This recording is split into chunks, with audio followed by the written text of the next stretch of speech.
आप देख रहे हैं जमींदार टीवी और आज मैं रणजीतपुरा के सरपंच शारदा देवी वाइफ ऑफ देवीलाल से बात करने आ रही है कि सरपंच बनने के बाद क्या क्या कार्य में सुधार लाएंगे और क्या नहीं। तो सर पहले तो ये बताइए, जो रणजीतपुरा में खेल ग्राउंड नहीं है उसके बारे में आपकी क्या राय है? जी नमस्कार, राम राम।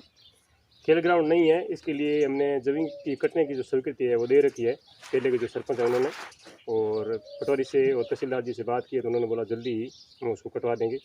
तो जैसे ही ज़मीन कट जाएगी उसके बाद में हम उस पर मतलब उसका माप तोल करके उसके बाद में उस पर कार्य शुरू करवा देंगे और बच्चों के खेलने के लिए मतलब एकदम समतल जगह बना देंगे, साथ में उसके गोरोपथ भी बनाएंगे जिससे और बच्चे रनिंग कर सकें। तो अगला सवाल ये है कि जो पिछले सरपंच आए थे उन्होंने भी यही बात कही थी कि वो काम करवाएंगे, खाड़ों की मरम्मत करवाएंगे, सड़क की मरम्मत करवाएंगे, लेकिन उन्होंने करवाया कुछ भी नहीं है। लेकिन उन्होंने बजट जो सारा उठा लिया है उसके बारे में आपकी क्या राय? सर हमारी यही राय है कि जो भी काम कराएंगे वो हकीकत में करवाएंगे और पूरा प्रयास करेंगे। गांव में जो भी हमने वादे किए हैं वो काम पूरे करवाएंगे और जो आबादी कटी हुई है उनके ऊपर भी ध्यान रखेंगे पूरी तौर से, और जो भी कार्य होगा वो हकीकत में होगा और लोगों के साथ में जो हमने वादे किए ना वो वादे हम हकीकत में पहुँचाएँगे। दूसरी बात सर, जो रणजीतपुरा में अपने बालिका विद्यालय नहीं है उसके बारे में आपकी क्या राय है? थोड़ा दर्शकों को बताइए। हाँ, ये आपका बहुत अच्छा सवाल है। हमारे रणजीतपुरा के अंदर बालिका विद्यालय नहीं है और बालिकाओं की स्थिति भी मतलब यहाँ स्कूल के जाने के लिए बालिकाएं अधिक पढ़ती है, बच्चे कम है रणजीतपुरा स्कूल के अंदर हाल फिलहाल, और बच्चियाँ ज़्यादा भाग ले रही है। तो हमारा यही प्रयास है, हमने सरकार को अवगत कराया है और पंचायत समिति में अवगत कराएंगे। मतलब जैसे मंत्री जी आए थे पीछे तो उन्होंने भी आपके पंचायत समिति सदस्य के द्वारा हमारे द्वारा अवगत करा दिया है कि हमारे रणजीतपुरा के अंदर बालिकाओं के लिए एक अलग से विद्यालय होना चाहिए जिसमें बालिकाएं मतलब आसानी से पढ़ सकें और अपना जीवन स्तर सुधार सकें, शिक्षा को बढ़ावा दे सकें, आगे बढ़ सकें।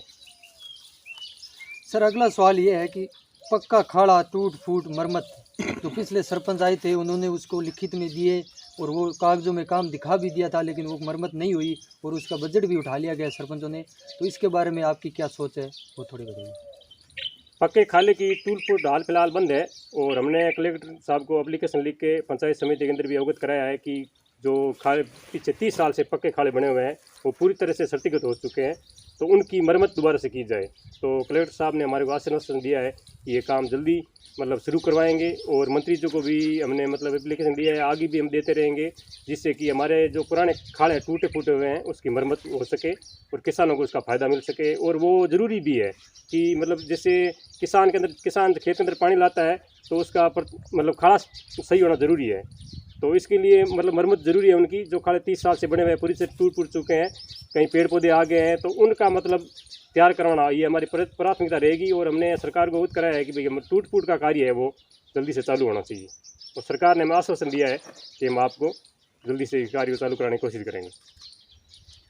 और जो सर है, सड़क नहीं है, घर घर जाने की सड़क नहीं है, न पक्की सड़क है न कच्ची सड़क है, न रास्ता है कटान का, और न ही किसी घर पे और कुछ सुविधा मिलती है। तो इसके बारे में आप क्या राय दें? कटान के जो भी रास्ते हैं उनको खुलवाने के हमारे पूरे प्रयास रहेंगे। हम गाँव वालों से संपर्क करेंगे, चकवासी है उनसे भी संपर्क करेंगे, उनको बोलेंगे भी कटान के रास्ते आप छोड़ो, और वो छोड़ भी देंगे। कटान के रास्ते खुलवाना, उसके बाद में उसके घर वाले सड़क बनाना, उसके बाद में जो आबादियाँ जो छुट्टी हुई हैं जिन पे पक्की सड़क नहीं है उनको हमें PhD के माध्यम से या सरकार के माध्यम से जो भी होगा अवगत कराएंगे और आबादियों को मतलब सड़क से पक्की सड़क से जोड़ना पहला प्राथमिकता हमारी ये रहेगी। हम उसको घरेलू सड़क से जोड़ेंगे, घरेलू सड़क जोड़ने के बाद में PhD और जो भी मतलब सरकार है उससे हम निवेदन रहेगा और उनको हम एप्लीकेशन के माध्यम से सरकार के माध्यम अवगत कराएंगे कि मतलब जो जितनी भी आबादियाँ हैं उनको मतलब डामरीकरण रोड से जोड़ा जाए, सड़क से जोड़ा जाए। और सर अगला सवाल ये है कि पीछे सरकार की योजना आई थी कि गांव वाले में जितने भी पट्टे हैं वो काटे जाए, लेकिन पिछले सरपंच ने नहीं काटे थे। उसमें आपकी क्या राय है कि आप अब की बार काटेंगे वो पट्टे? वैसे हमारे को रिकॉर्ड वैसा कोई मिला नहीं है भाई। पंचायत के जैसे पूछने पर पटवारी जी ने ये बताया कि पंचायत के पास है, हमारे पास ऐसा कोई मतलब आबादियों का रिकॉर्ड है नहीं, और हम तहसीलदार से SDM साहब से पूछ के मतलब रिकॉर्ड लेने का प्रयास करेंगे। रिकॉर्ड अगर हमारे को मिला तो हम मतलब चकवासियों से गाँव से मतलब मिल के और पटवारी माध्यम से उसका मापन करवा के और हमें पट्टा काटने का काम पूरी कोशिश करेंगे।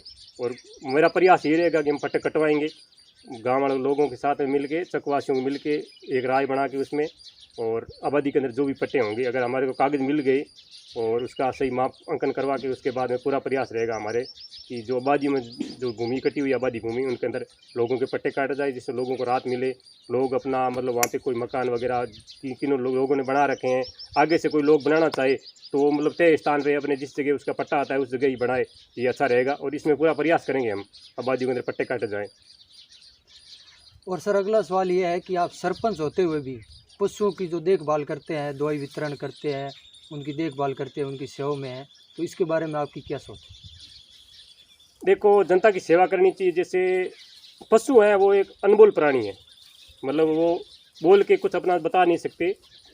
उनका दुख दर्द समझ के मतलब उनकी, जैसे आज एक पशु बीमार पड़ा है उसका भी मतलब थोड़ा हमें ध्यान रखना चाहिए। हम प्राणी हैं, ठीक है, हम प्राणियों का ख्याल रखते हैं। उसके बाद में पशु एक मतलब दया पशु पे दया आदमी के अंदर सोचने समझने की शक्ति होती है, वही दया दिखा सकता है। और किसी भी प्राणी को अगर कष्ट हो तो हमारे को मतलब सहयोग करना चाहिए, इसी में ये आता है। तो मेरा प्रयास ये रहता है अगर किसी की पशु बीमार हो तो उसका भी इलाज अगर मेरे से कोई हो सकता है तो मैं पूरा प्रयास करता हूँ। और सर अगला सवाल ये है कि किसान को पानी की सबसे ज़्यादा ज़रूरत पड़ती है फसलों के लिए। अब की बार 1 महीने से ऊपर हो गया, सरकार किसान को पानी नहीं दे रही है, तो इसके बारे में आप जो सुझाव दे सकते हैं वो दी। अब ये सरकार ये मतलब पानी तो ज़रूरी है, पानी के बिना फसल बर्बाद होगी। लेकिन किसानों की फसल बर्बाद हो चुकी है वैसे तो मेरा तो सरकार से और यही आग्रह रहेगा कि आप किसानों की फसल देखें, जो फसल नष्ट हुई है उनको तो किसानों को मुआवजा मिलाना चाहिए।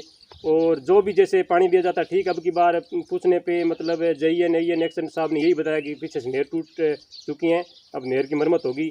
तो मेरा तो सरकार से यही अनुरोध रहेगा कि आप थोड़ा नहर पे ध्यान दें। और किसानों के साथ मतलब ये अगर पानी नहीं आता तो उनके साथ धोखा होता है, उनकी फसल बर्बाद हो जाती। आगे से ऐसी कोई मतलब परेशानी किसानों को नहीं आए और सरकार प्रयास करे, उसमें सुधार करे। अब की बार तो वैसे किसानों की फसल बर्बाद हो चुकी है, तो मेरा अनुरोध रहेगा सरकार से कि सरकार इस पर ध्यान दे और जिन किसानों की फसल नष्ट हुई है उनको मुआवजा मिलाना चाहिए और थोड़ी जनता की दुख देख कृषि जो किसान है उनकी देखभाल करनी चाहिए सरकार को। और सर अंतिम सवाल ये है कि अगर कोई किसान आपको फ़ोन करता है रात को 12 बजे भी या सुबह को 12 बजे, तो आप वहाँ पहुँचने का प्रयास करेंगे या नहीं? किसान के लिए हम 24 घंटे तैयार है। जिस भी समय मतलब कोई भी किसान भाई फ़ोन करेगा, कोई समस्या होगी तो हमारे से जो हो सकेगा उतना सहयोग देंगे। और किसान के लिए नहीं, हर ग्रामीण है, आसपास का कोई भी ग्रामीण हो, हमारे से जितना हो सकेगा, कोई भी परेशानी होगी तो उस सुख दुख में हम उनके साथ तैयार रहेंगे। तो रणजीतपुरा के सरपंच का यह कहना है कि चाहे किसान हो चाहे जनता हो, हम उनके साथ हमेशा थे, हमेशा खड़े रहेंगे, चाहे वो कोई भी बात हो। तो आप कभी भी रणजीतपुरा के सरपंच से बात कर सकते हैं और वह नंबर को आपको कॉन्टैक्ट में दे दूंगा। नमस्कार।